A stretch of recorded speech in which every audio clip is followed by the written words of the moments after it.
Good morning, I'm Jer De Castro from BSIT 4A.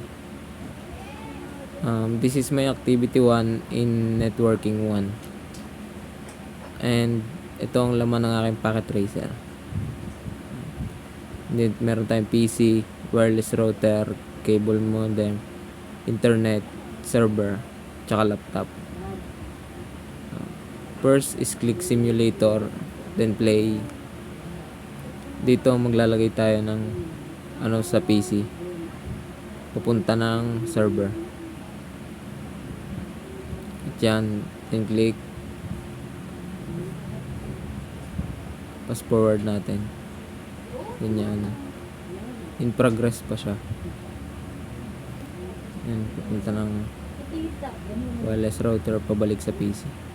And then makikita natin sa baba ay successful siya.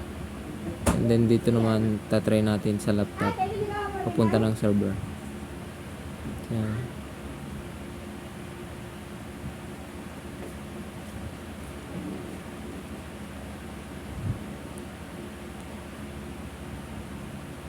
Then fast forward lang natin. Yan, makikita natin sa baba successful.